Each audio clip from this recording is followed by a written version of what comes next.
In a world where many follow paths, Rhonda is one who forges them. She is the embodiment of resilience, purpose, and unwavering faith, turning life's challenges into platforms for impact and transformation.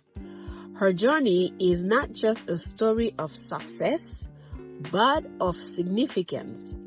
A reminder that extraordinary living is not reserved for a few, but revealed in those who dare to rise, rebuild, and walk boldly in their calling. Today, we don't just meet a guest, we encounter a voice, a force, and a living testament that purpose, when embraced, has the power to change lives. My name is Rhonda Thomas Boote from BB Mind Over Matter Coaching and Mentoring LLC. I am a prevention specialist. That means I do substance use education prevention. So I teach the young people and elderly people how to not misuse drugs and alcohol. Also, I'm a mentor. I am a coach. I do life coaching and I mentor young kids. I talk about wellness and self-care. The fashion part started when I was about 13 years old. I used to model for a fashion house in Barbados and loved it. Stopped for a while and at the age of 50, went back into modeling. It is fun. I love it. Being 40 plus, when I said I'm gonna giggle because I know I'm older, it means a lot because you didn't see people like us on the runway. After you got a certain age, it's like you can't do this anymore. There were limitations, and now we can be whoever we want to be. We can do whatever we want to be. And I think for a lot of people my generation, it helps with that confidence. As you get older, you kind of lose your confidence, but it builds confidence. One of the most memorable parts of modeling, getting back out at 50, doing Lehigh Valley Fashion Week.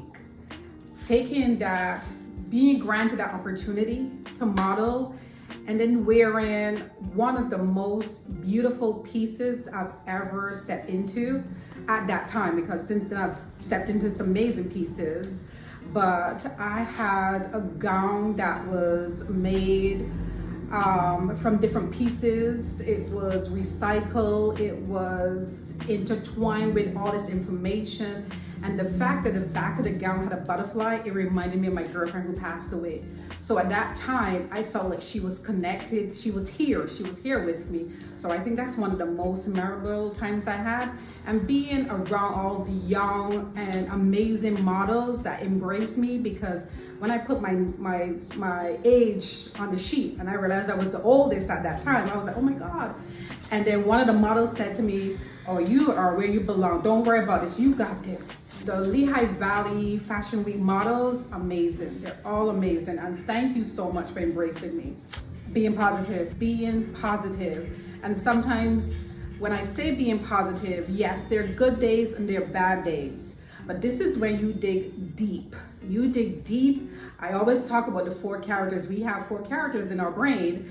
And the character 2 is where we go to our traumas. Character 4 is where we are like, oh my goodness, today's a great day. It's a wonderful day. It's the spiritual side. It's your more philosophical side. So when I tune in to keep positive, that's where I go. I look at the good in things around me. I never focus on the negativity. And sometimes when it pops up, you have to flip the switch. You gotta go positive. So that's what keeps me. Being in a room with people who are positive, and if they're negative, we can spread that joy. And from the time I get up, I thank God, because I know that I wasn't supposed to be here. So when I get up, I say, thank you, Jesus. I get out of bed, breathe. That's another thing, because people think that when you say breathe, they think it's a lot of work, but we do it all the time. But how you breathe? That deep breath in, that gratitude breath, and then you let out anything that you feel is holding you, like your chest feels tight, you let that go. I go to the bathroom, I take my showers, and on my way to work, I'm praying. I do a lot of praying in my car. If my car could tell you how much prayer is in that car, I pray a lot because, you know, some of us don't work in perfect work environments. Some of us don't go to school in perfect environments. So prayer, arm yourself before you go into buildings. Before you do anything, arm yourself. And that's what get me through the day. Prayer and being positive and knowing the day will come to an end and you go home and you are with your family. So that's my routine, just prayer, a lot of prayer. First, it is a shift because we say that we lead, you can lead the cow, the horse to here, and they don't drink, they don't do what you want because they don't want to. So first, that person has to be willing and ready to make that change because it starts with here. You can tell yourself that you want to change, you want to start taking care of yourself, you want to start taking care of your mental health. But if you are not ready, it will not happen. So the first thing is self-awareness. You have to start believing that I'm ready to take that walk. And once you decide to take that walk, all the tools, you will need all the tools. Either you start journaling, either you start walking. Again, having that walk and talk with yourself. That's what I do with running. Running, I'm out there, I'm talking, I'm like, okay, what I gotta do? Did I answer this question right? Did I do this right? Did I speak to this person with kind words? So self-awareness. And sometimes if you can't get there, a therapist. There's nothing wrong at the age of 40, 50, 60, 70, 80 years old. You can go see a therapist. Start there because you have to do the work in order for you to start a journey on your mental health. I took my journey. It's a long journey. I'm still on that journey because every day with your mental health is a journey. It doesn't correct itself in day one. It is a continuous process. And I'm going to be transparent because I didn't want to have kids.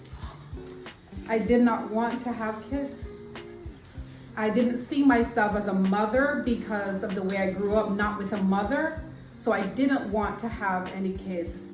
And when I got my daughter and I realized at the point where I was going to lose her, it made me realize the blessing that I had. And now that I have 3 kids now, I've got 3. Didn't want it, but I don't have 3 amazing kids. Yes. And one of the things I want to leave behind is teaching them how to stay kind in a world that seems to not care anymore, and to be able to serve. Service is what has me grounded, and I see it because one of my girlfriends that like I keep talking about her, she was my mentor. She taught me how to serve. So I want to leave a legacy of service, being kind, and just being your authentic self. I also wanted to share with you that I finished my book. It's called Fall in Love with Yourself, The Art of Loving You. And I am living an extraordinary life.